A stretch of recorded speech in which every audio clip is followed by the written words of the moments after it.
sumando.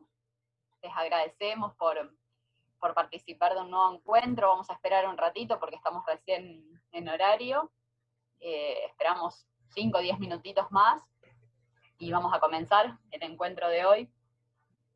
Acompañando Mariel Chapero, ¿sí? Como han visto en la invitación, Mariel es psicóloga, profesora en psicología, doctora en psicología, docente en la Facultad de Psicología de la Universidad Nacional de Rosario, directora de Casa Azul, fundadora de Andarhué de Funes, vicepresidenta de Apildis,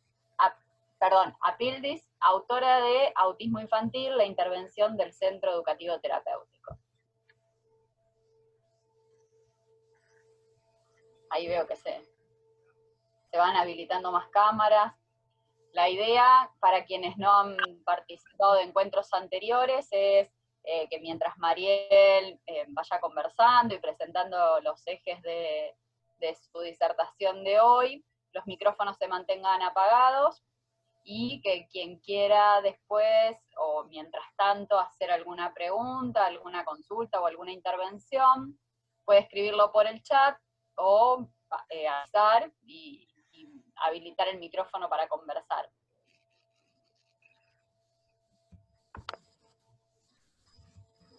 Bueno, veo caras y nombres nuevos, así que bienvenidos, bienvenidas. Este es un encuentro, un ciclo de conversaciones que empezamos desde la delegación General López del Colegio de Psicólogos y Psicólogas de acá de la provincia de Santa Fe, de la segunda circunscripción. Hoy estoy con la lengua un poco trabada. En el marco de este periodo de pandemia y de cuarentena, de aislamiento social, preventivo y obligatorio, tuvimos un primer ciclo que fue durante las fases más restrictivas, ¿sí? En relación a salir para determinadas actividades, y un segundo ciclo cuando ya se empezaron a habilitar algunas actividades y ya empezó, bueno, principalmente el trabajo que tiene que ver con nuestra profesión, de intervención en ámbitos comunitarios o institucionales o clínicos, y bueno, ahí hicimos como un corte entre el primer ciclo de conversaciones y este segundo, así que cuando, no sé, cuando quieran, dicen Clara y Neri, le damos la bienvenida nuevamente a Mariel y comenzamos.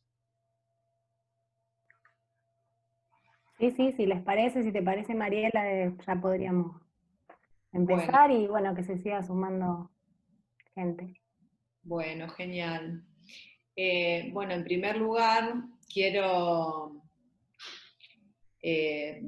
decirles que, bueno, cualquier dificultad que haya con la conexión, me avisen, porque está mi hijo usando la Play, y tal vez, bueno, a veces sucede que por ahí las videollamadas se dificultan un poco en esto de estar compartiendo. Ni hablar de que mi micrófono va a quedar abierto y que pueda aparecer algún exabrupto, que bueno, que no puedo manejar. En este momento, bueno, estamos los dos solos en casa y bueno, es la posibilidad que tiene de entretenerse. Así que bueno, cualquier cosa que se entrecorte y yo no me dé cuenta, me avisan, y bueno, le pido que apague la Play. Dale, Mariel, y ya que hiciste esta aclaración, vamos a aprovechar también a hacer otra. Yo, más o menos cuando queden unos minutitos de Zoom, a veces se nos corta, a veces ha continuado, no sabemos bien ese criterio, pero cuando avise ya que quedan pocos minutos, yo te voy a avisar, y el aviso después para todas las que estamos ahora en la reunión, que volvemos a entrar al mismo enlace, ¿sí? Con el mismo usuario y la misma contraseña.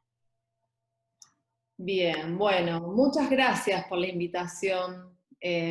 Bueno, estoy muy contenta de que se haya podido incluir, digamos, problemáticas ligadas al campo de la discapacidad en este ciclo. Y bueno, fundamentalmente me pone muy contenta porque, bueno, estamos acostumbrados a que la discapacidad suele ser como ese eterno significante ausente, en las agendas institucionales, políticas. Bueno, ni hablar de lo que hace al programa de nuestra formación como psicólogos y psicólogas, ¿no? Entonces se trata de un significante que suele estar ausente en las agendas, pero al mismo tiempo, digo, cuando pensamos en discapacidad, creo que nadie va a plantear algo diferente en esto de que, bueno, las preguntas que nos suscita, digamos, la discapacidad, no hay una cuestión, digamos, que nos suscita muchas preguntas, que nos hace pensar y que nos problematiza. Incluso, digamos, surgen con relación a discapacidad muchas más preguntas, entiendo, que en relación con otros temas de los que, bueno, se habla con mucho más frecuencia, ¿no? Entonces, bueno, cuando pensaba en esto de que en este último tiempo se han ido sucediendo distintos espacios de intercambio y que se ha ido como pudiendo incluir problemáticas ligadas al campo de la discapacidad en diferentes espacios, donde, bueno, poder encontrarnos con algunos interlocutores, poder repensar, digamos, nuestras prácticas.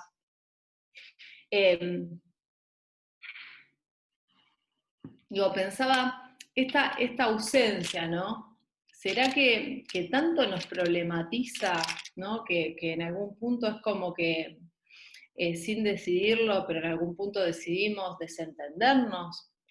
¿Será que son los modos a partir de los cuales construimos al otro, ¿no? Esta otredad, digamos, que se sale de lo que la ideología vigente plantea como lo que es normal. Y aquello voy a sacar el WhatsApp web porque me parece que suena, si no. Digo, ¿serán estos modos de construir al otro a partir de los cuales, digamos, no solamente la discapacidad, sino todo aquello que se corre de lo que la ideología plantea, digamos, como dentro del campo de la normalidad, digo, lo disca, lo traba, lo gordo, lo gay, queda excluido automáticamente, ¿no?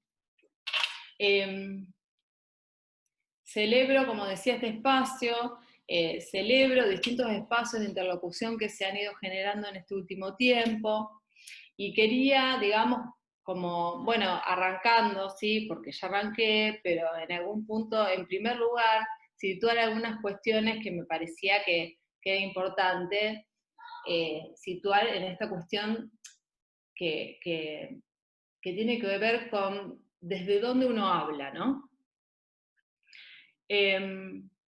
Yo lo que puedo compartir con ustedes tiene que ver con mi experiencia de trabajo, ¿no?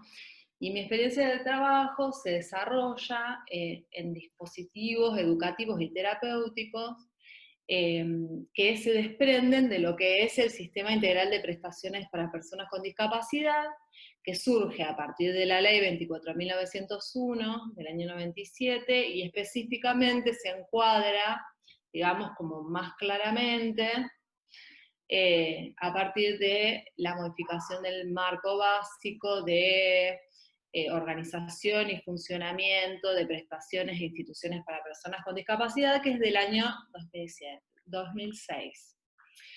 Digo, específicamente, mi trabajo se desarrolla en centros educativos terapéuticos que trabajan con niños, niñas y jóvenes, y en servicio de apoyo a la integración escolar, que trabaja con niños, niñas y jóvenes también que se encuentran en edad escolar. En segundo lugar, quería compartirles esta cuestión de que todo lo que yo pueda pensar, digamos, todo lo que yo pueda contarles o preguntarme, surge a partir del intercambio con otros. Surge a partir, digamos, de una experiencia de trabajo en el marco de equipos que son interdisciplinarios, ¿sí? tanto dentro del espacio y en el marco de los equipos de trabajo de las instituciones donde digamos, yo comparto, como también en el encuentro, digamos, ya más exogámico, que tiene que ver con trabajadores y profesionales de la salud y educación que forman parte de otras instituciones, ¿sí? Y este encuentro se produce en el marco de la Asociación Provincial de Instituciones para Personas con Discapacidad, ¿sí? Siempre digo, lo que yo pueda compartir va a tener que ver con lo que se va generando a partir de esos encuentros que son de experiencias interdisciplinarias, porque nuestro trabajo, por esencia, digamos, está encuadrado en el marco de equipos que son interdisciplinarios y todos los objetivos, las propuestas que hacemos, digamos, los dispositivos que podemos pensar y las intervenciones surgen a partir de las tensiones, ¿sí?, que se desarrollan al interior de estos equipos y en el intercambio que se genera en el marco de estos equipos, y esto no ha cambiado con el coronavirus ni con la pandemia, ¿no? Lo que tampoco ha cambiado con la pandemia son los modos de construir al otro. Digo, nosotros no vamos a trabajar de la misma manera si nosotros pensamos a los pibes y a las pibas con las que trabajamos, digamos, como objetos de intervenciones rehabilitatorias con el objetivo de la adaptación, que si los pensamos como sujetos, dando lugar al deseo que habita esos sujetos, ¿no? Digo, de eso se trata nuestra grieta, ¿no? Desde marzo, digamos, y fundamentalmente a partir del decreto del Gobierno Nacional del aislamiento social preventivo y obligatorio, yo sitúo la cuestión del cuidado como algo que pone en primer lugar la salud orgánica. Digo porque ha habido muchas discusiones con respecto a esto, la salud mental, y creo que esto encuadra intervenciones, digamos. Ahora, que el cuidado ponga en primer lugar la cuestión de la salud orgánica, cuestión que nos organiza, decía como, bueno, prioridad en las intervenciones, y que ciertas cuestiones que hacen a medidas de higiene y distancia sean prioridad, porque digo, en este tiempo hemos tenido que tal vez darnos el trabajo de encontrar herramientas para poder trasladar a una familia de una forma concreta esta cuestión de, bueno, cómo uno puede preparar en casa un alcohol del 70%. Digo, o sea, ciertas cuestiones que a veces nos parecen que son muy sencillas, poder pensar, digamos, que, bueno, a veces no son tan sencillas y son cuestiones esenciales que involucran medidas de cuidado con respecto a lo que es la higiene, a ciertos protocolos, etcétera, que hemos tenido que darnos el trabajo de priorizar, digamos, para poder trabajar en primer lugar esta cuestión. Pero bueno, se trata de un cuidado que además de esta cuestión de la higiene, del protocolo, del distanciamiento y demás, también involucra la contención y el acompañamiento, ¿no? Nosotros, bueno, seguramente la mayoría hemos leído a Winnicott, y con esto, digamos, poder pensar lo vital que es para el desarrollo en las infancias, esta cuestión del ambiente facilitador, lo suficientemente bueno, ¿no? Y cómo las discontinuidades o las cuestiones que conmueven este ambiente confiable tienen sus consecuencias. Y lo digo porque pensemos, por ejemplo, que por lo menos en las instituciones donde yo trabajo, no tuvimos siquiera la posibilidad de anticipar algo de lo que iba a suceder. No tuvimos la posibilidad siquiera de despedirnos de los chicos y de las chicas, ¿sí?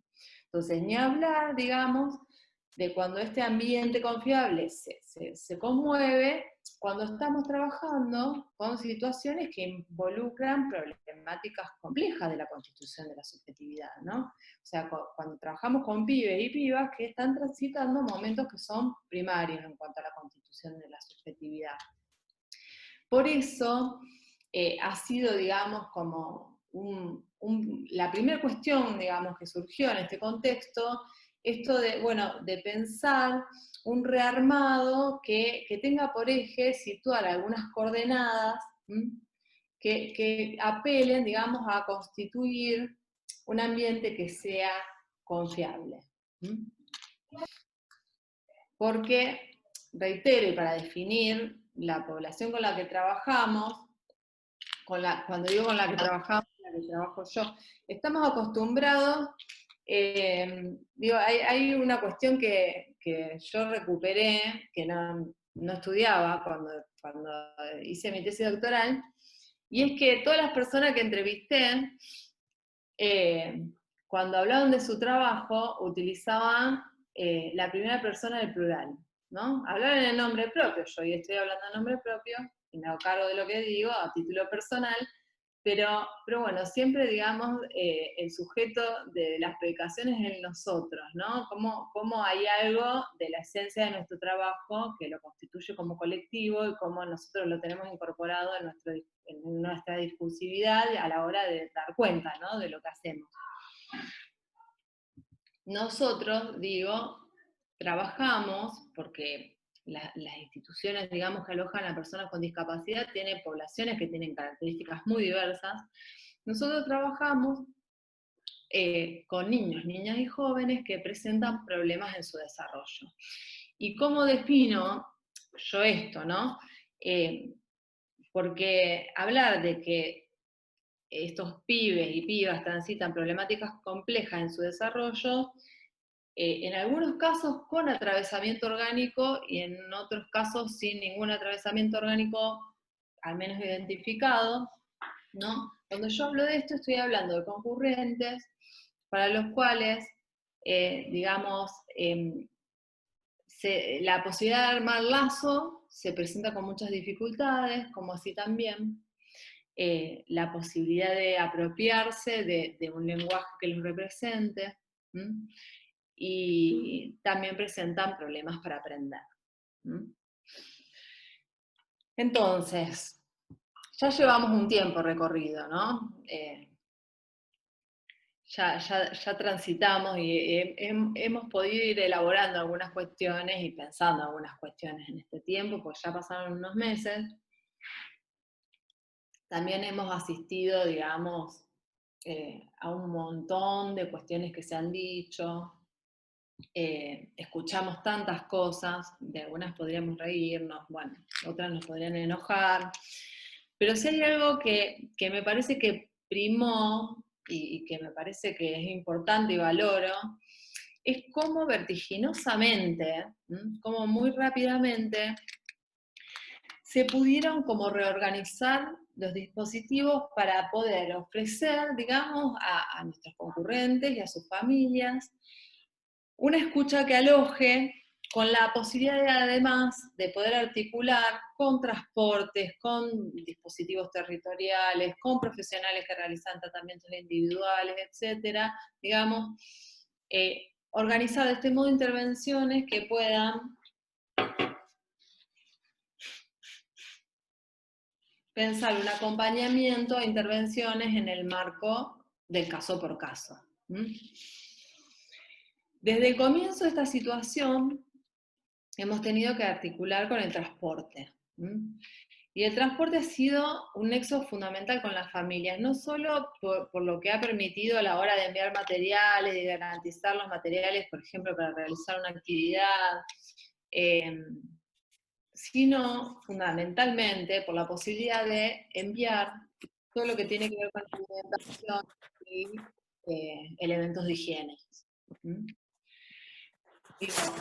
Pensemos, el gobierno nacional, digamos, y la agencia, específicamente la Agencia Nacional de Discapacidad, lo planteó claramente con el primer decreto que suspende las actividades, esta cuestión de que había que garantizar esta cuestión que es del orden de la necesidad y que tiene que ver con la alimentación. Muchos concurrentes tienen garantizada su alimentación a partir de la concurrencia de instituciones y no en sus casas, ¿sí? Muchos concurrentes ni siquiera tienen las condiciones para higienizarse o bañarse en su casa, ¿sí? Entonces, ha sido una prioridad poder garantizar esta cuestión de la alimentación, fundamentalmente. Y digo porque antes de pensar cualquier cuestión, intervención clínica, lectura clínica, nosotros tenemos que pensar que hay algo del orden de la necesidad que tiene que estar garantizado. Y cuando hablo del orden de la necesidad, estoy hablando de cuestiones que hacen a la alimentación, de los pañales, de la medicación.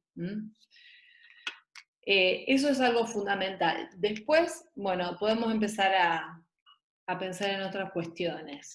Y en este tiempo hemos estado asistiendo a múltiples situaciones que involucran diversos grados de malestar, ya desde los inicios. Situaciones, digamos, ya que previas a la pandemia eran situaciones de altos niveles de padecimiento y que se complejizaron aún más en este tiempo, ¿no? Y esto nos encontró así como, bueno, de entre casa, podríamos decir, en bola y sin documentos, porque nos encontró sin saber qué hacer, con quién vamos a consultar, quién tiene antecedentes, quién tiene trayectoria en pandemias, ¿no? Con quién podemos supervisar, que es lo que habitualmente hacemos. Bueno, se nos queman los papeles.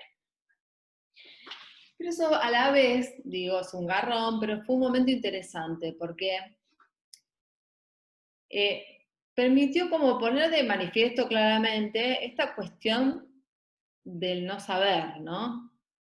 Si hay algo, digamos, que es interesante y que justamente, digamos, enriquece la cuestión de la interdisciplina, es este momento en el cual se nos quemaron los papeles y ahí, digamos, surge alguien de otra disciplina a hacer un aporte, a enriquecer, digamos, y a poder construir, digamos, colectivamente esta cuestión que es más del orden de la transdisciplina, ¿no?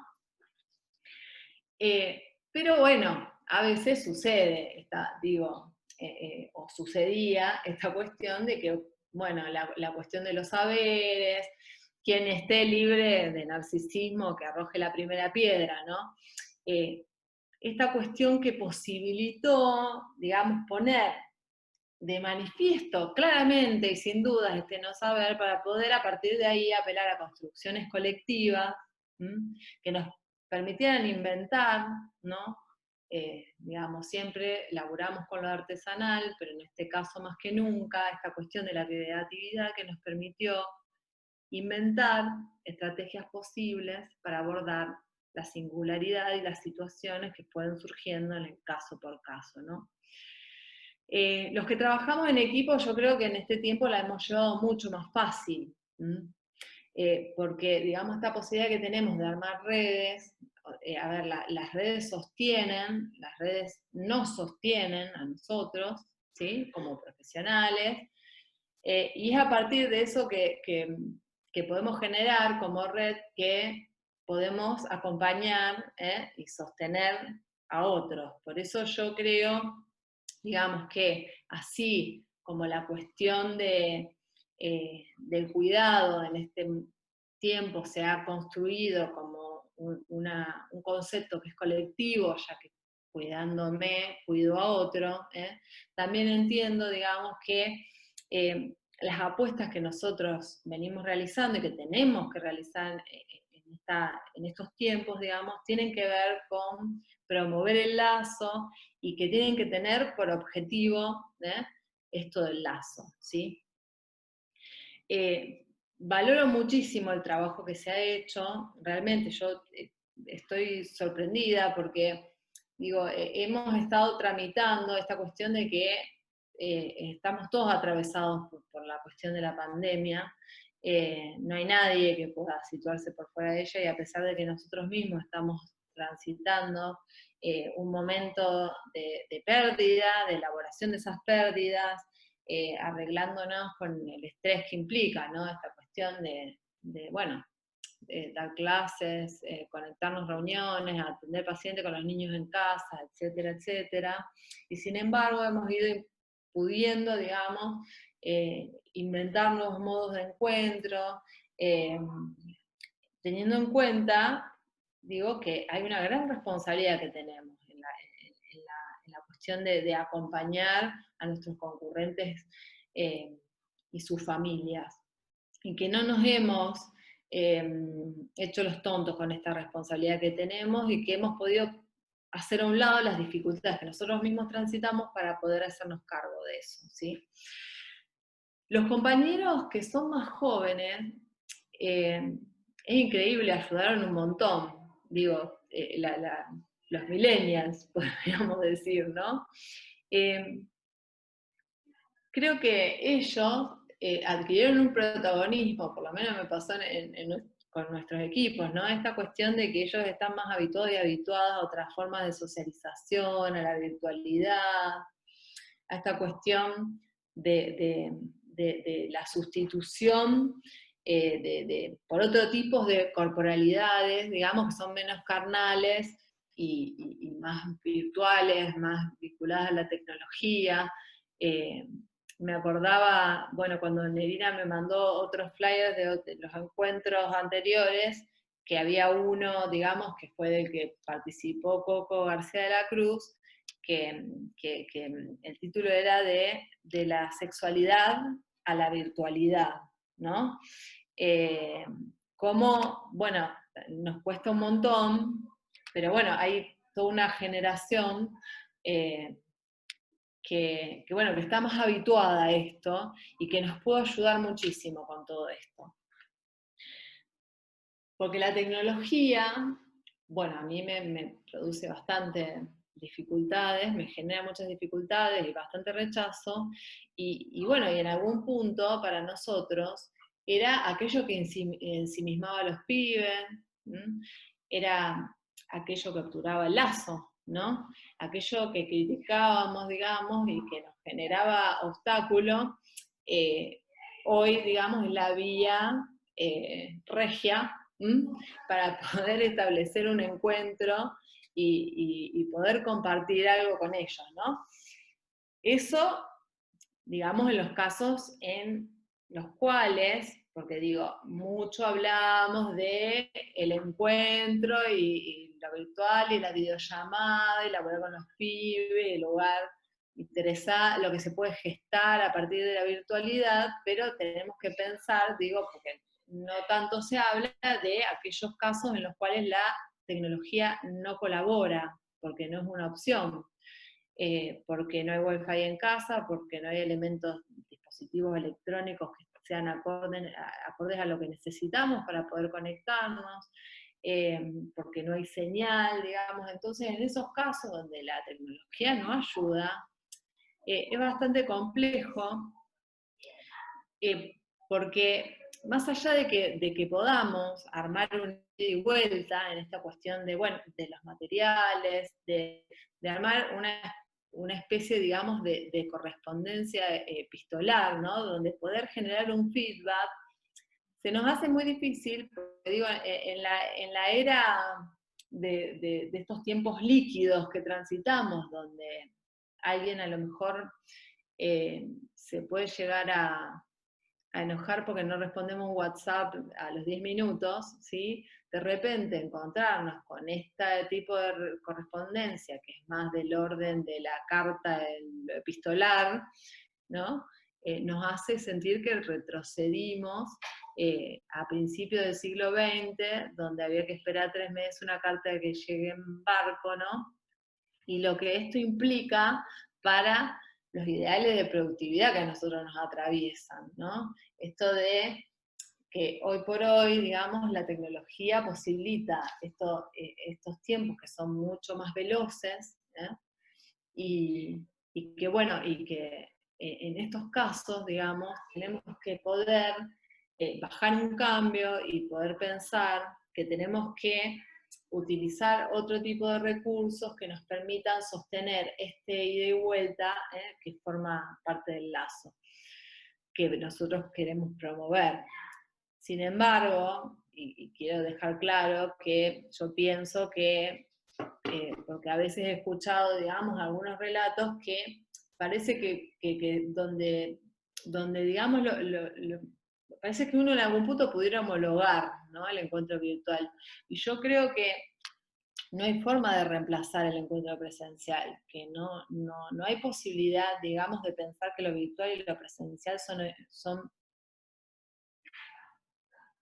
homologables, ¿sí?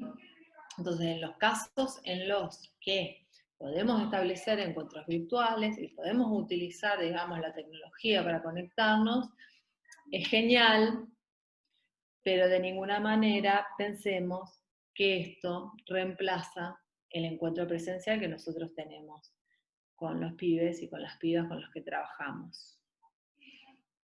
Falta menos de un minuto, ¿quieren que...? Queda ahí, sí, un minutito. Digo, entonces, en este tiempo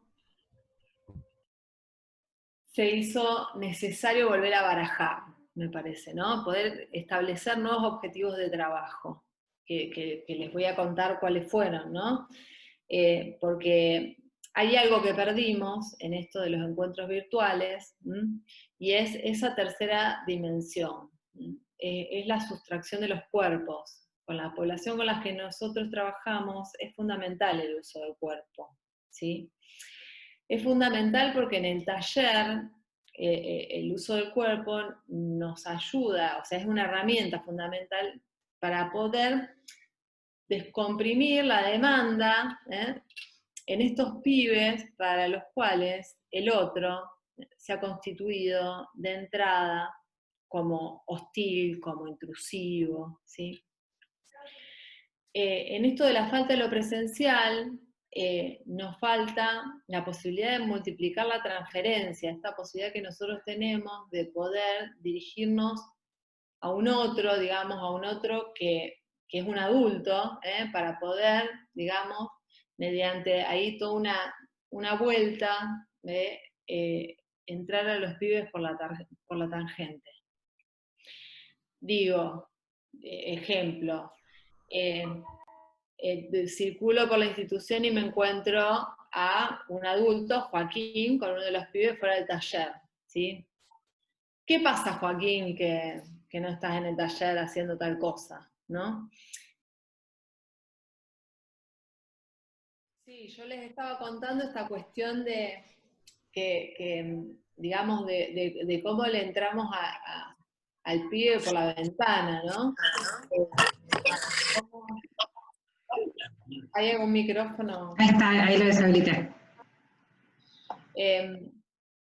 Cómo a partir de dirigirme a otro, digamos, un adulto, puedo realizar una intervención sobre un pibe, como por ejemplo, bueno, el caso de un pibe que está fuera del taller acompañado, digamos, por un adulto, pues no puede estar solo fuera del taller, circulando por la institución, y cómo, digamos, uno sanciona al adulto en algún punto, en esto de que, bueno, es el adulto que no está en el taller donde debe estar.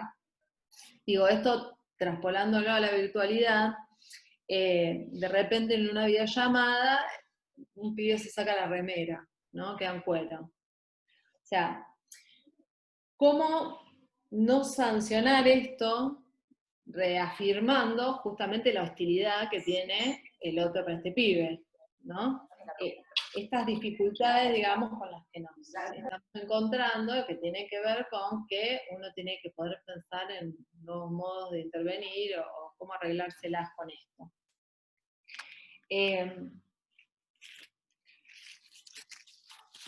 Uno de los primeros objetivos que nos hemos planteado, digamos, para trabajar durante este tiempo, en el cual, digamos, hay que quedarse en casa, es apelar a sostener el lazo.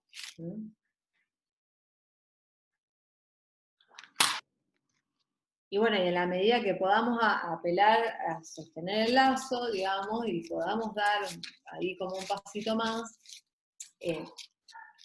no solamente habilitar una comunicación con el afuera, sino también poder generar algo del orden de la privacidad, de un espacio privado en casa, ¿sí? Y esto lo fundamento, digamos, pensando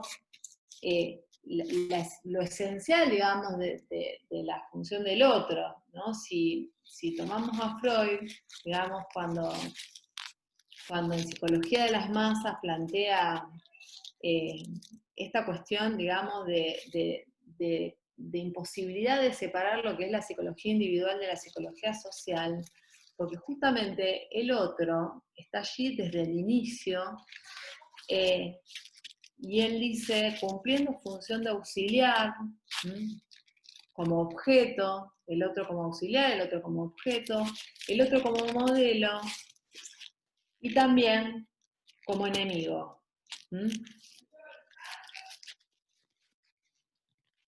Digo, porque el otro no solamente nos permite realizar intercambios eróticos, sino que justamente el otro también tiene una función que es esencial a la hora de poder descargar pulsiones hostiles, ¿no? Entonces, en lo familiar, en este tiempo, puede haber, digamos, sucedido esta cuestión, digamos, que uno puede significar como positiva, que tiene que ver con la ocasión que se ha generado para un reencuentro. Pero la falta de respiro intoxica, y si uno se intoxica, digamos, y no tiene dónde depositar la mierda se deposita adentro, ¿sí? Entonces, por eso es tan importante esta cuestión de apelar al lazo, la cuestión de tejer redes, el objetivo de poder facilitar un intercambio con él afuera, porque el riesgo en este tiempo es que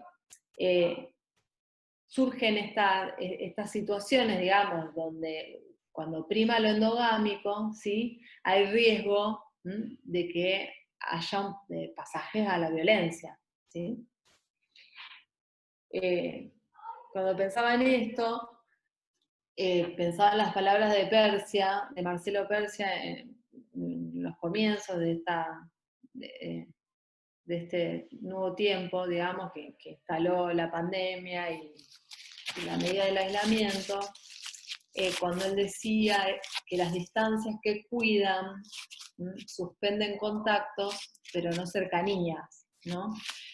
Como a pesar, digamos, de que la sustracción del cuerpo nos complica, es fundamental que podamos sostener esta cuestión de la cercanía con el objetivo de amortiguar los efectos que tiene toda esta situación en las subjetividades de los pibes con los que laburamos y sus familias.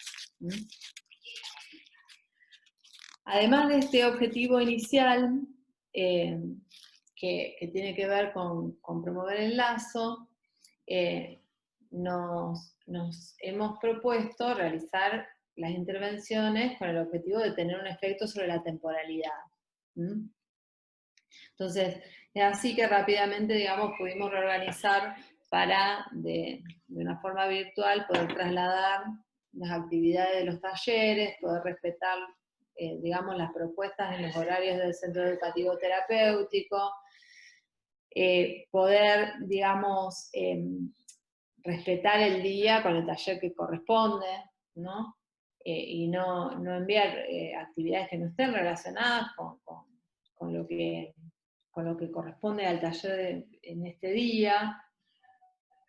Digo porque la pandemia, o sea, lo que hizo fue instalar cuestiones que conducen y que tienen, digamos, similitudes con la locura, ¿no?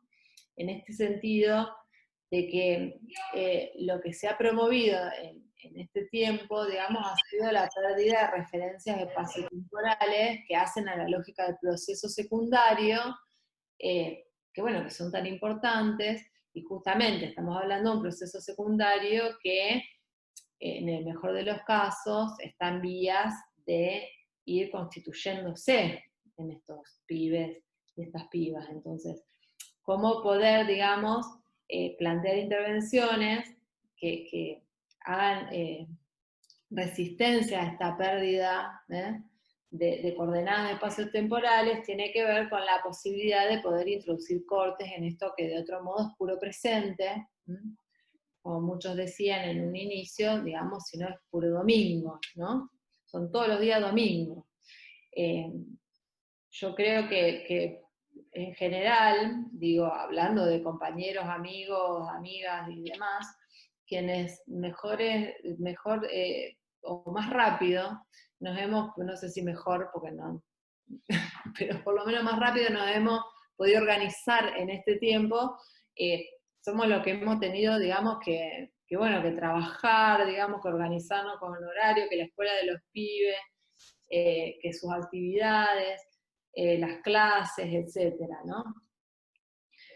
Pero bueno, hay una pregunta que me vengo haciendo desde que arrancamos con todo esto, y que hemos discutido, digamos, donde no necesariamente estamos todos y todas de acuerdo, y esta cuestión de que la dimensión del tiempo haya tomado otras características. ¿Amerita que nosotros pensemos, digamos, otros momentos posibles, por ejemplo, para establecer una comunicación con un concurrente? Si nosotros, por ejemplo, trabajamos de 8 a 12, porque la jornada de SET se desarrolla de lunes a viernes de 8 a 12, ¿amerita a lo mejor que podamos establecer un nuevo acuerdo con una familia, porque a lo mejor los padres a la mañana trabajan, y podamos establecer una comunicación relacionada con un acompañamiento individual, a lo mejor con una propuesta individual, o una videollamada a las 5 de la tarde, digamos que es cuando la familia, digamos, podemos respetar esos tiempos de la familia, o tenemos que respetar los tiempos del SET, ¿no? Que son de lunes a viernes de 8 a 12.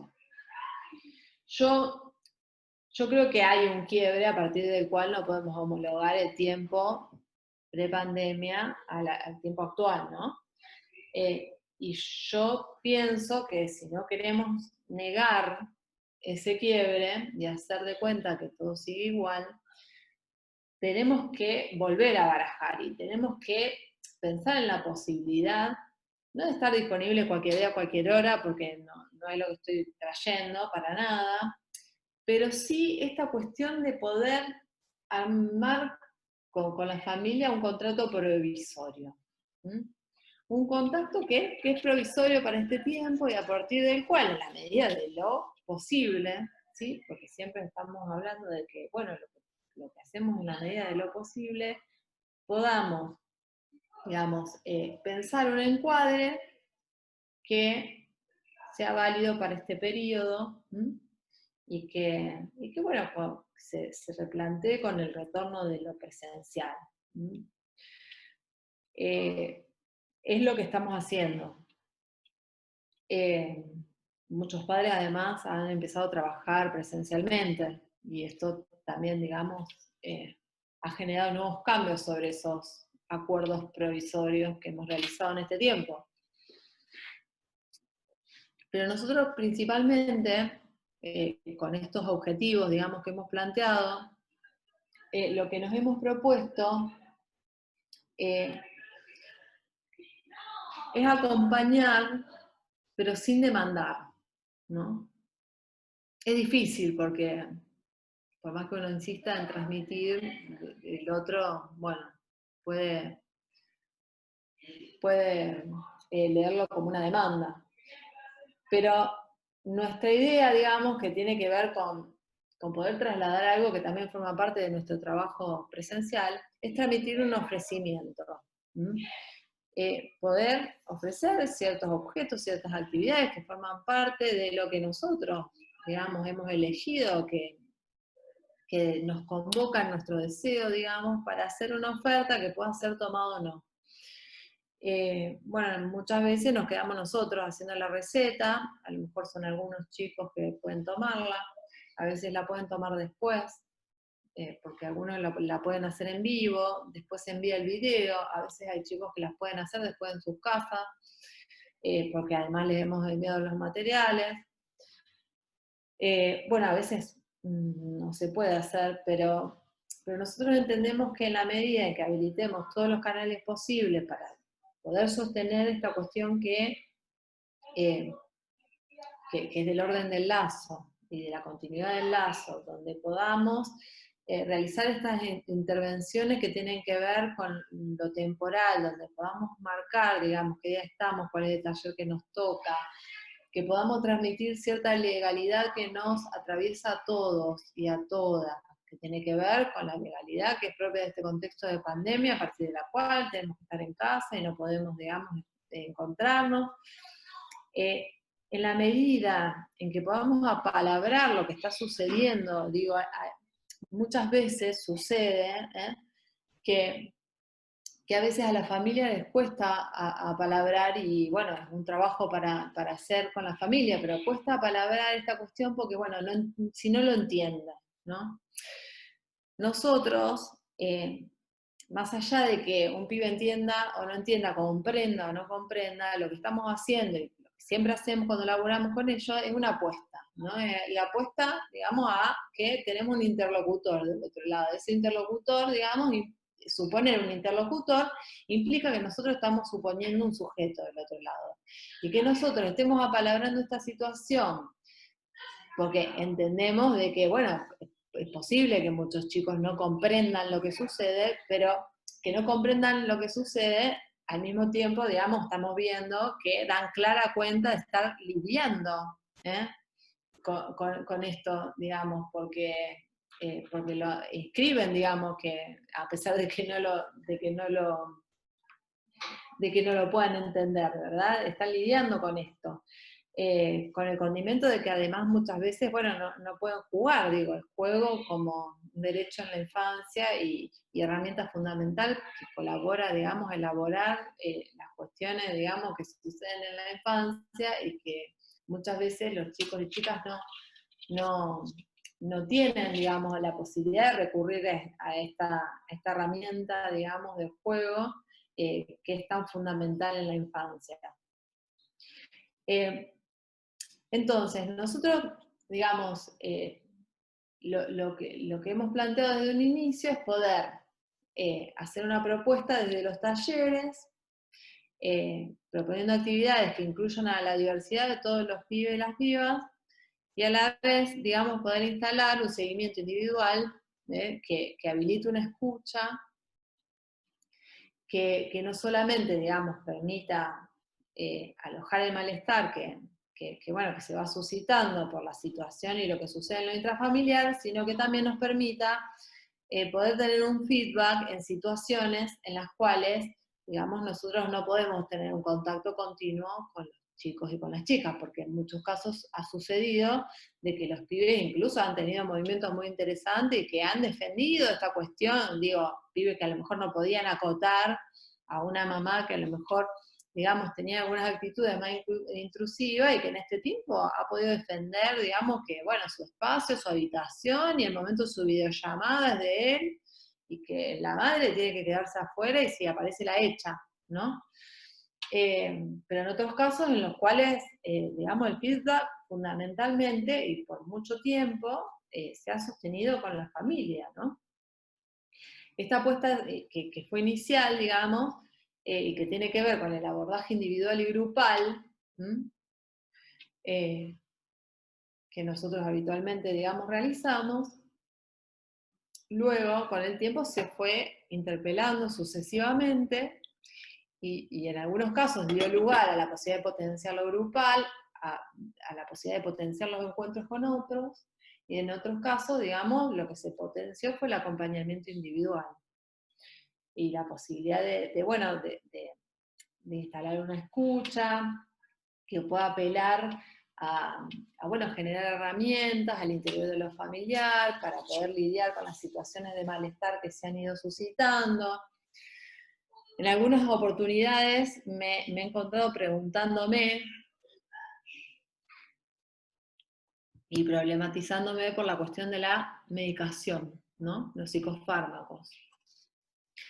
Habitualmente, bueno, yo por lo menos tengo mis cuestiones, digamos, a la hora de pensar un abordaje psicofarmacológico en la infancia,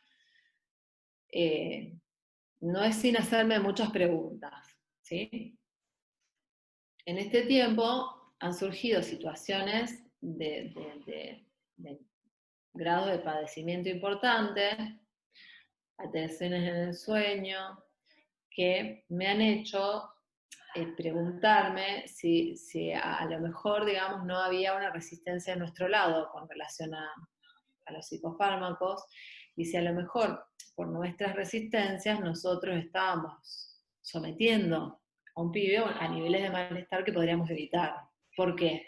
Porque estamos hablando de una situación excepcional, y justamente los psicofármacos en la infancia los entiendo como un abordaje excepcional que bueno, que justamente si estamos en una situación excepcional tendríamos que poder pensar la posibilidad de, bueno, de realizar un abordaje que sea excepcional en este momento. ¿Por qué? Porque digo, por ejemplo, el insomnio, ¿no? Que bueno, que somos muchos los que hemos padecido el insomnio, con los pibes. O sea, dos situaciones diversas. Por un lado, pibe 30 horas sin dormir, digo, ¿qué hay que uno pueda ofrecer, digamos? ¿A qué puede invitar? O sea, a una persona que hace un día y medio que no duerme, ¿a qué la puedo invitar? Digo, tiene posibilidad de responder, de tomar algo de lo que uno ofrece como herramienta, digamos, para... nadie que esté 30 horas sin dormir puede sostener, digamos, la demanda, digamos, que venga de la institución, de la familia. Por otro lado, un pibe que, bueno, se termina durmiendo a las 5 de la mañana. Nos preguntamos, bueno, este desorden, digamos, ¿cómo lo podemos pensar? ¿Qué abordaje posible? Y de repente en una de las comunicaciones la mamá nos cuenta que cuando ella se levanta, ya le había pasado un par de veces, lo encuentra en la cocina de la casa, todo oscura, mientras todos duermen, con el jugo y las galletitas, en lo que ella significa como la merienda de Casa Azul, ¿no? Digo, eso nos habilitó a pensar que este pibe con sus recursos pudo recrear una escena que es del orden de lo exogámico, cuando todos duermen justamente, ¿no? Poder armarse algo del orden de lo exogámico en la cocina de casa a las 4 de la mañana, ¿no? Y cómo esto tenía que ver con las posibilidades que él iba teniendo de hacer algo con esto que le sucede. Para ir como, bueno, me parece cerrando un poco, después si quieren podemos charlar de otras cuestiones, pero sí me parece que es importante situar que por lo menos como yo lo pienso, creo que va a haber un antes y un después en el trabajo con las familias, con los padres y las madres, ¿no? Hoy el lugar que tiene la familia en el trabajo que realizamos es central, ¿sí? O sea, el lugar de mediación que ellos cumplen es fundamental, sin ellos es imposible, digamos, armar, son muy, muy poquitos los casos en los cuales, digamos, los pibes manejan dispositivos, digamos, tienen la independencia y las herramientas para poder, digamos, manejarse con cierta autonomía. Claramente, nosotros no nos sorprendimos con las cuestiones con las que nos hemos encontrado en este tiempo, ¿sí? Digo, en el sentido de que cuando hay dificultades para poder encontrarnos con los pibes y con las pibas, generalmente se trata de casos en los cuales, digamos, pre-pandemia, había, digamos, a lo mejor una mamá que tenía ciertas dificultades para prestarnos a su hijo, a su hija a la hora de trabajar, digamos, con reiteradas ausencias, etc. Pero a pesar de que a veces nos encontramos con esta sensación de frustración y de sentir que la remamos en el dulce de leche, para poder llegar a los pibes, de algún modo, creo que cometemos un error muy grande si nosotros, digamos, ponemos a los padres, digamos, como obstáculo de nuestro trabajo. Yo pienso que si nosotros ponemos a los padres como un obstáculo para nuestro trabajo, cuestión que ha sucedido, digamos, esto de leerlos como un obstáculo, la resistencia está de nuestro lado, no del lado de ellos. En todos los casos, digo, más allanado el camino, con más cuestiones a trabajar, pero en todos los casos hay mucho trabajo con la familia y se pudo instalar una escucha que antes no se sostenía ni con esta continuidad ni de este modo, y todos y todas hemos tomado nota de esta cuestión. Este trabajo de escucha que nosotros venimos realizando no solamente ha permitido aliviar situaciones, incluso por lo que, digamos, la misma escucha como intervención habilita, sino que ha permitido también, digamos, reconectar a padres y madres con aquello que les permite un encuentro con sus hijos. Digo, hemos asistido a situaciones, yo particularmente trabajo en instituciones que tienen jornada simple, pero hay pibes que están 10 horas fuera de la casa. Hay pibes que van a una jornada, a una institución, una jornada de 7 horas, y capaz que están 2 horas de ida y 2 horas de vuelta en el transporte, como suele suceder con los transportes escolares, ¿no? Entonces, el trabajo con la familia ha sido fundamental, me parece que es importante y que han surgido cosas muy interesantes en este tiempo, pero también me parece que tenemos que tener mucho cuidado en esta cuestión de que los padres no caigan en el lugar de terapeutas o docentes. Porque si caemos, digamos, en esta cuestión de potenciar que los padres caigan en el lugar de terapeutas o de docentes, lo que estamos facilitando es que caigan como padres. Y generalmente lo que encontramos es que es muy fácil caer como padres, sobre todo cuando se trata de ser padres de niños o niñas, digamos, que han pasado a ser nombrados por una sigla o con un diagnóstico que los convierte en objeto de intervenciones rehabilitatorias con fines de adaptación, ¿no? Hay teorías que, prepandemia, ¿no?, que sitúan, digamos, la función de los padres como principales terapeutas, ¿no? Un padre que funciona como terapeuta justamente no está en función de padre, ¿no? Claramente, si está en función de terapeuta, no está en función de padre. Entonces, me parece que es muy importante, digamos, que podamos tener esto en cuenta a la hora de trabajar. ¿Cómo será, digamos, que ha impactado el trabajo con las familias? Que desde la Facultad de Psicología de la UNR hemos planteado ya hace un tiempo, dos meses creo, que tenemos un convenio con la Subsecretaría de Inclusión para Personas con Discapacidad de la provincia de Santa Fe, para un programa de acompañamiento a familias y referentes afectivos de personas con discapacidad, para poder, digamos, alojar estas situaciones, digo, en el caso de las situaciones que estamos acompañando, porque somos los equipos tratantes, ¿sí?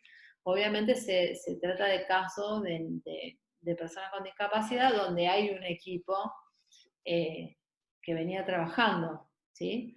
Pero bueno, hay muchas situaciones en las cuales estos equipos no están, familias, digamos, que están en soledad, lidiando con todas estas cuestiones que están sucediendo, con grandes dificultades para poder sostener, digamos, esto de quedarse en casa, con situaciones de padecimiento subjetivo importante, y la posibilidad de poder sostener, familias incluso que no pueden ver a sus hijos, pues están internados o están en un hogar y son población de riesgo, los padres y los pibes también, y hace de marzo que no los ven. Entonces, esto ha permitido, me parece, acompañar y estamos acompañando situaciones que, bueno, que permiten realizar intervenciones que potencian la posibilidad de generar herramientas para resolver algunas situaciones al interior de los familiares y para aliviar, digamos, también ciertos niveles bueno, de padecimiento, que en algunos casos son muy importantes. Bueno, nosotros siempre hemos tratado de realizar las intervenciones intentando no favorecer. Hemos pensado en las salidas como una posibilidad, pero nunca es la primera posibilidad. En este sentido, bueno, si quieren después conversamos sobre los protocolos de salidas para personas con discapacidad, el protocolo nacional, el provincial, y las tensiones y diferencias que se producen en relación a, bueno, desde dónde están pensados esos protocolos, ¿no? Bueno, no sé, si quieren contar algo. Dale, Mariel, bueno, muy clara con todo lo que nos fuiste contando y nos fuiste narrando de tu experiencia en estos meses. Así que sí, quedan 9 minutos en esta reunión, pero podemos volver a habilitar otra, como hicimos recién, y si quiere alguien habilitar el micrófono, continuar conversando con Mariel, con quienes estamos participando de la reunión. Veo muchas colegas y trabajadoras del campo de la salud y de la salud mental que trabajan en el campo de discapacidad, así que estaría interesante como para contarte un poco acá también del escenario de Venado, de las cuestiones más territoriales nuestras y conversar. Así que quien quiera, que habilite el mic.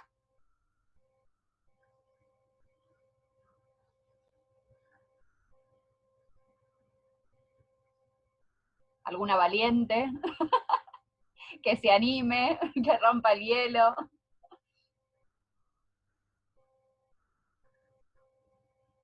Que tenga ganas de retomar algo de lo que Mariel planteó.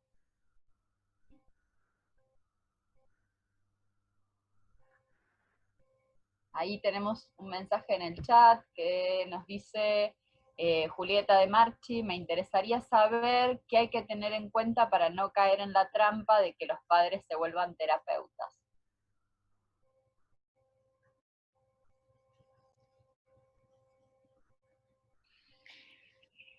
¿Qué hay que tener en cuenta? No caer en la demanda de los padres, que nos suponen un saber. Porque lo que suele suceder en estos casos es esta cuestión de que, bueno, nosotros somos profesionales, somos especialistas y nosotros, digamos, tenemos un saber, digamos, que es saber qué hacer con el síndrome de Down, saber qué hacer con el trastorno de espectro autista, saber qué hacer. Y los padres muchas veces suceden que, digamos, apelan a esta cuestión bueno, que tiene que ver con la transferencia en algún punto, pero si nosotros estamos distraídos y nosotros tomamos esa demanda y les decimos qué hacer, digamos, y no habilitamos la pregunta que tiene que ver con la posibilidad de, bueno, ¿y vos qué pensás? ¿No? Bueno, que por qué hace este lío, que por qué no quiere comer sola, ¿no? Uno habilita la posibilidad de poder construir un saber que, bueno, que apela, digamos, a la construcción que ese padre, que esa madre pueda hacer con relación a ese hijo, ¿no? La posibilidad incluso de poder plantear cuestiones que tienen que ver con el orden de los filiatorios, y que, bueno, que potencian, digamos, el trabajo que jerarquiza y que le da el lugar que esa madre o ese padre tiene como padre o madre, ¿no?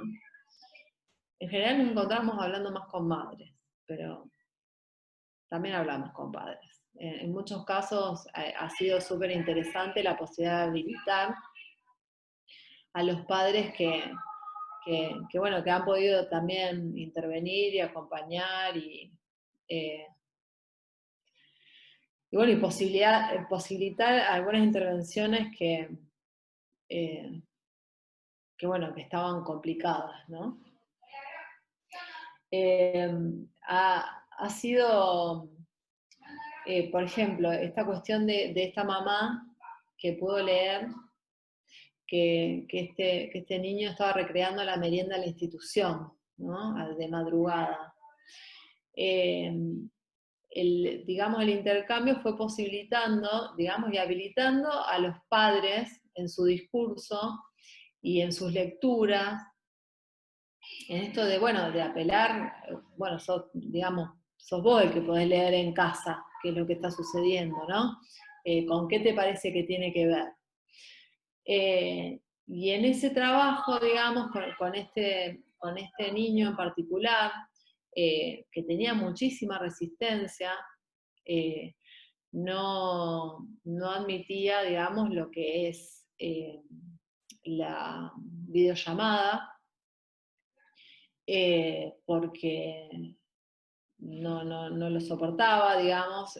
La mamá leía que, digamos, la videollamada él la rechazaba porque él quería venir a la institución. O sea, tipo, esto no me engrupan con el celular. Yo quiero ir a Casita Azul. También le hemos enviado videos. Hemos insistido, 3 meses estuvimos insistiendo, ¿no? Enviarle videos. Se pudo empezar a generar un intercambio en esto de enviarles videos y contándoles, él tiene todo como una lista de películas y algunos, digamos, personajes que él habitualmente nombra. Y bueno, enviarle, digamos, bueno, un video que el papá se lo mostraba, donde, bueno, algunos de nuestros compañeros talleristas, digamos, hacía como una serie con estos personajes, a los cuales él después podía responder cuáles faltaban, ¿no? Digamos, como tomar como punto de partida sus objetos para poder hacer una serie y él pudo, digamos, ir haciendo algún pequeño feedback. Hubo, digamos, ahí esta cuestión, digamos, de estar disponibles para él, fue algo que se sostuvo a pesar de los 50.000 cachetazos que nos comimos, hasta que hará un mes, digo, se tomó su tiempo, con esto podemos, digamos, retomar la cuestión de los tiempos que yo planteaba. El tipo, miércoles 8:30, 9 menos cuarto de la noche, pide por Francisco. Y el padre dice, pide por Francisco, quiere hablar con Francisco, y se anima a llamarlo a Francisco. Y justo da la casualidad, digamos, de que Francisco pudo atender y de que quiso atender. Francisco podría haber dicho, olvídate, o sea, miércoles 9 de la noche, ya me destapé el porrón. No, Francisco atendió y ese fue el primer momento que se pudo generar un encuentro mediante videollamada. Hoy, digamos, se vienen sosteniendo una vez por semana los encuentros por videollamada, donde, digamos, en general lo que es, digamos, la base del encuentro es leerle un cuento, donde él puede ir aportando, ir nombrando sus personajes, que la persona que le lee el cuento, digamos, los incluye en el cuento y los hace participar del cuento. Se ha logrado incluso que el papá pueda sustraerse de la escena y pueda él quedar solo en la habitación y llamarlo cuando tiene que cortar. E incluso la semana pasada, por primera vez, se produjo el encuentro individual y al día siguiente se le anticipó que iba a haber un encuentro con otro profesional más y uno de sus compañeros y se pudo armar este espacio donde él no participó, pero pudo sostener la escena de estar allí, digamos, y de poder observar y escuchar lo que su compañero y los otros 2 profesionales que participaron de la videollamada contaron. Bueno, esto digo pensando que si Francisco no hubiera atendido el miércoles a las 8:30 de la noche, no sé si todo esto hubiera sido posible, ¿no? Y a partir de que pudo atender un miércoles a las 9 de la noche, se pudo encuadrar y se pudo redirigir, digamos, esta cuestión.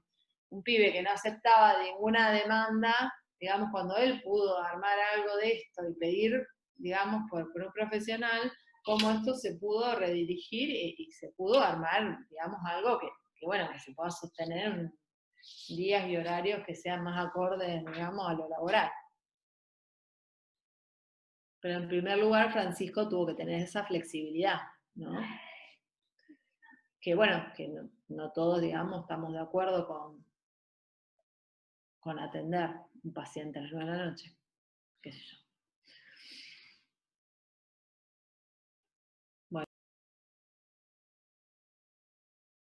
Bueno, no sé si alguien más quiere decir algo. Yo pensaba un poco, Mariel, súper claro y la verdad que ponías en palabras muchas de las cosas que por ahí al menos personalmente vengo como pensando o sintiendo en el trabajo. Cuando vos dijiste el contacto, establecer un contacto provisorio con los papás, yo escuché contrato. Sí, un contrato, ¿no? Perdón, después digo, ¿era contacto? Bueno, mira, ¿era un contacto o era un contrato? Digo, porque quizás al principio fue un contacto. Un contacto que a lo mejor no siempre estuvo, o estuvo, a ver, siempre estuvo, pero quizás no tan diariamente, porque lo institucional enmarca mucho de todo esto, entonces, pero sí después se tuvo que empezar a establecer un contrato. Sí. Re interesante. Sí, yo resalto la cuestión de lo provisorio también, ¿no? Que es un contrato provisorio, que es por este tiempo. A mí me parece que es importante poder tener esto en cuenta, como así también, digo, entiendo que alivia, ¿no? De repente, bueno, la Fono está realizando algunas, digamos, actividades por medio de teleasistencia, y hoy, digamos, trabajó con un paciente a las 5 de la tarde, porque la mamá empezó a trabajar, y bueno, la posibilidad, digamos, es cuando la mamá, para que la mamá acompañe, es que la mamá haya llegado a su casa de trabajar. En esta cuestión, digamos, de poder pensar, digamos, que esto es un tiempo donde estamos pensando cuestiones, digamos, que tienen un límite y que, bueno, que en algún momento vamos a retomar, probablemente no de la misma manera, pero sí, digamos, con ciertas coordenadas que forman parte del encuadre habitual, ¿no? Como también me parece que es importante, nosotros, bueno, en estos días, los compañeros estaban haciendo un informe que digamos que excede el informe de los concurrentes y del seguimiento de los concurrentes, y que tiene que ver con, bueno, como volver a pensarse después de este tiempo y de este recorrido ya transitado, con relación bueno, al dispositivo, a las funciones, al encuadre de trabajo y demás. Y un compañero, digamos, trajo algo que bueno, evidentemente fue algo que lo marcó, de la primera reunión que hicimos en este contexto de pandemia, la primera reunión general, donde yo, digamos, más allá de que valoré el gran esfuerzo que habían hecho todos y todas para poder adaptarse a toda esta nueva situación, les planteé que en esto de que, bueno, no dábamos pie con bola con las ediciones, los videos y qué sé yo, querían armar unas cosas todas re especialísimas. A ver, bajemos un cambio, o sea, son pibes que si editamos mucho el video, digamos, se nos pierde lo que queremos transmitir. Y él recupera algo que yo dije, que es que, o sea, no se propongan en este momento hacer la intervención de su vida. Eso les dije. No nos planteemos la necesidad de tener que hacer la intervención de nuestras vidas. Intentemos acompañar dentro de lo posible de la mejor manera. Y ahí bajemos un poco esta cuestión, digamos, de bueno, estos ideales de productividad de los que les hablaba antes. Y algo que quería retomar, Mariel, algo vos nombraste algo acerca del protocolo, dijiste, bueno, que después si quieren hablamos, bueno, quedó ahí como, no sé si lo podrías retomar Sí, o de qué se trataba lo que ibas a decir. me quedé por las ramas. El protocolo. Yo lo que pensaba es como cuando en abril, a partir de la presión de organizaciones de familiares de personas con discapacidad, el gobierno nacional, digamos, saca una decisión administrativa que permite la salida de personas con discapacidad. Es a partir, digamos, de la presión de organizaciones de la sociedad civil que nuclean a familiares de pibes. Una de las cuestiones, digamos, que a mí me llamó mucho la atención con respecto, digamos, a esta decisión administrativa, es que la salida permite, digamos, esta excepción, ¿sí? Porque la norma es quedarse en casa, la excepción, para que puedan salir, personas con discapacidad y TEA, ¿no? Cuando yo veo, digamos, el documento, digo, pucha, es lo mismo que decir, digo, o sea, las personas con TEA tramitan certificado de discapacidad, ¿no? ¿Por qué por fuera, no? Qué polenta que han tenido, digamos, las organizaciones que, digo, es como qué polenta que tendrían los elefantes si consiguen que una decisión administrativa del gobierno nacional diga que pueden salir todos los animales y los elefantes, ¿no? Como si no formaran parte, digamos, del colectivo que tramita HUD en nuestro país. Y esa salida, digamos, que se propone, tiene como organizador, digamos, el número de documentos, ¿no?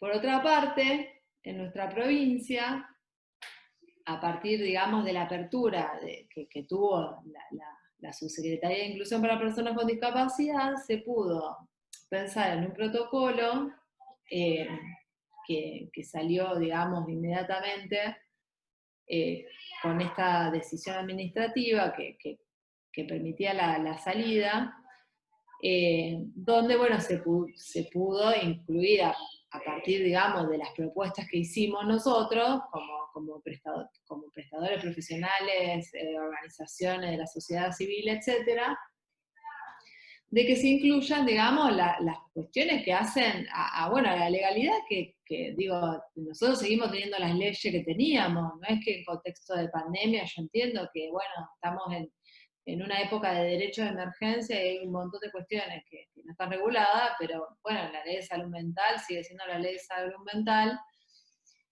y se pudo pensar, digamos, y se pudo insistir en ese protocolo que las salidas tenían que ser, digamos, en situaciones donde hubiera problemáticas de padecimiento psíquico importante, digamos, donde hubiera situaciones de malestar subjetivo, digamos, que no pudiera ser abordado con otras herramientas, y además pudo incluir esta cuestión de que quien emitía el certificado, que digamos un familiar que acompaña a esa persona a dar una vuelta para despejarse, podía ser elaborado por profesionales del equipo, un profesional del equipo, y no necesariamente un médico.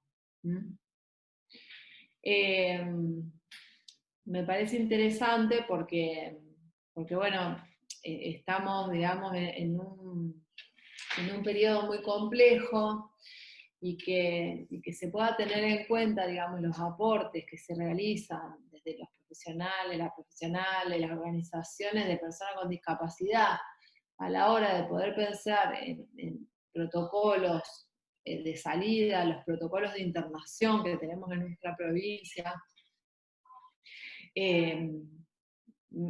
ha tenido, digamos,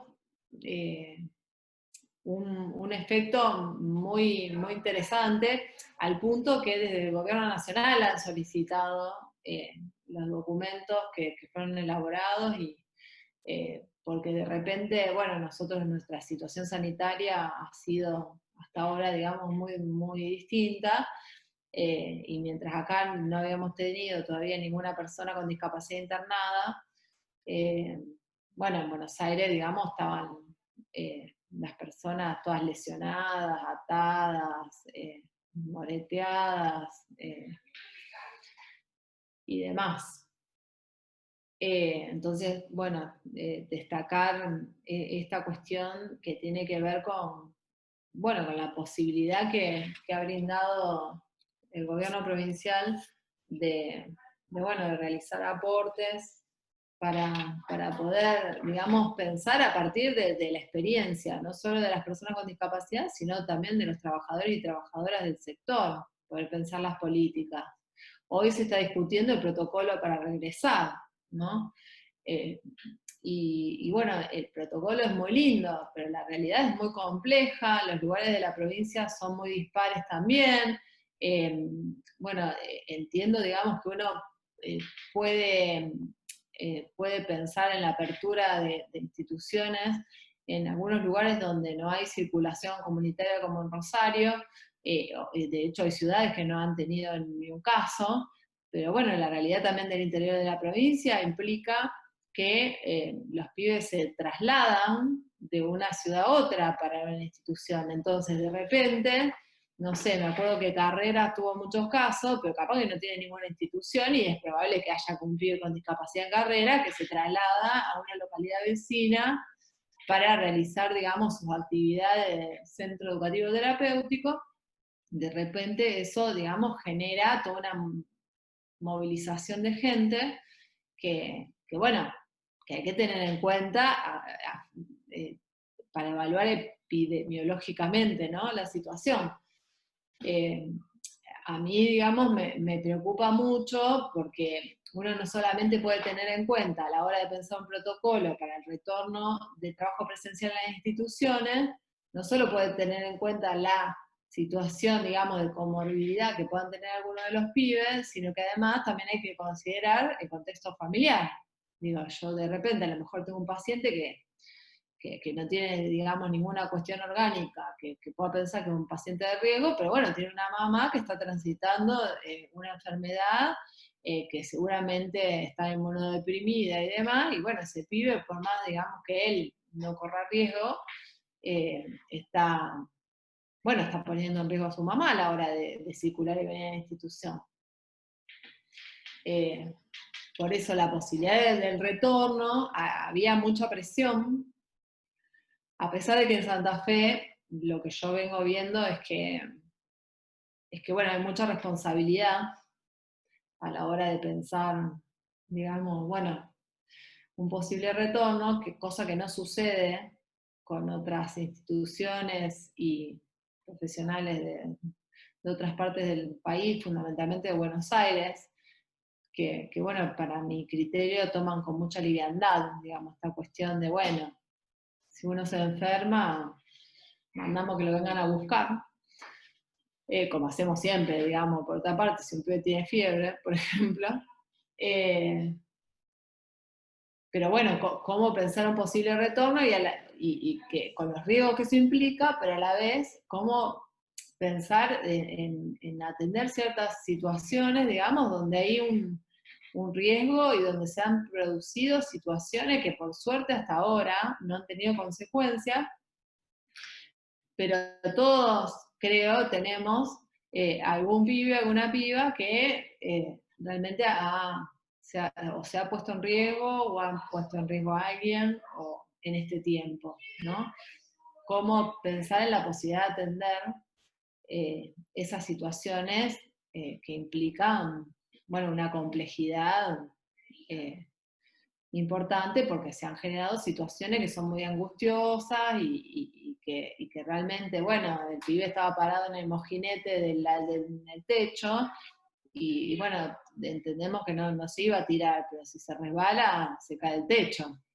Entonces esta cuestión, digamos, de ponerse en riesgo, nada, es delicada, hay que prender las antenas, y bueno, hoy por hoy nosotros no podemos hacer ninguna intervención presencial como institución, digamos, lo sumo podemos apelar a que sea un equipo que realiza, digamos, un tratamiento individual, un profesional que realice un tratamiento individual, que bueno, que ese profesional pueda retomar el trabajo con ese paciente. Pero bueno, yo me pregunto si no sería una posibilidad justamente esto bueno, de poder también desde las instituciones poder dar una atención individual a estas situaciones tan complejas, ¿eh? A las que estamos acompañando, y que tal vez, digamos, estaríamos previniendo una posible internación por motivo de salud mental, o incluso, digamos, situaciones de riesgo, sosteniendo, digamos, algún abordaje individual desde el marco de la institución, ¿no?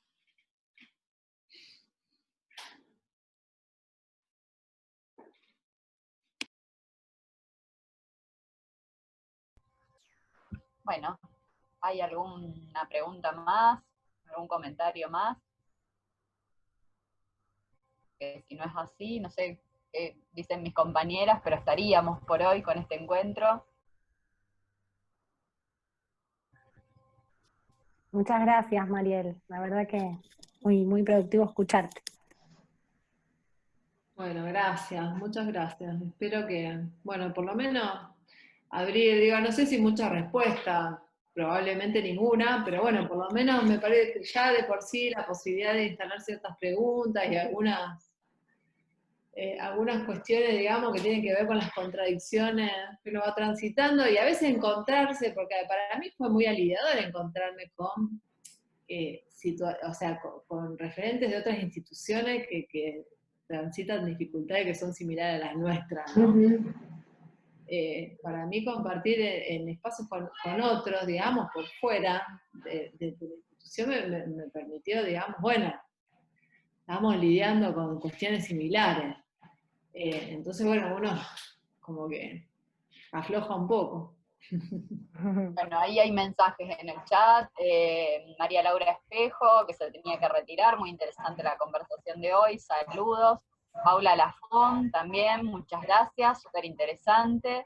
Marcela Rodríguez, muchas gracias, muy interesante. Pude entrar tarde porque estaba en otra reunión.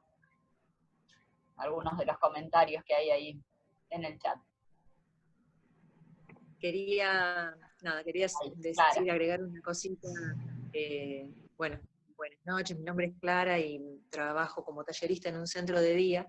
Y en esto último que vos decías, Mariel, creo, mientras te venía escuchando, iba como pensando, digo, en distintas palabras de qué es lo que me generaba esto de, digo, que vos ibas poniendo en palabra todo ese proceso que hemos venido transitando todo este tiempo. Digo, todas las dificultades, toda la complejidad que semana a semana en las reuniones de equipo, digo, nos veníamos planteando, digo, escucharte era como un punteo de cada una de las cuestiones.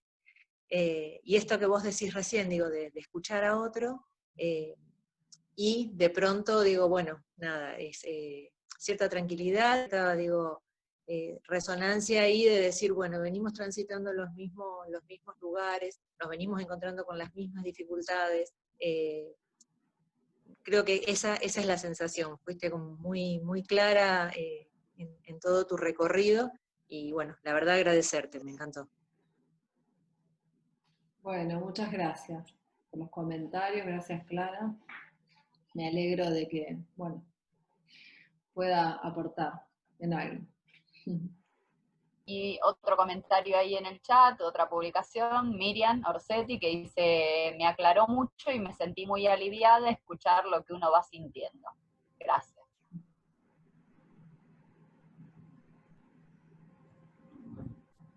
Alejandra Beloli también, muchas gracias, muy clara y generosa. Son compañeras acá de Venado que vienen participando de distintos encuentros. Clara está dentro del equipo, del colegio. Bueno, estaríamos por hoy, un encuentro más. Mariel, agradecerte tu predisposición, tu generosidad, como destacaban recién en los comentarios, y bueno, estás invitada para próximos encuentros que quieras sumarte. Seguimos en contacto, y bueno, agradecer a quienes se sumaron en el día de hoy. Bueno, muchas gracias. Les dejo un saludo, les invito que probablemente entre mañana y pasado salga en el programa Voces y Comunidades de la Facultad de Psicología. Hicimos con Marisa Chamorro una entrevista a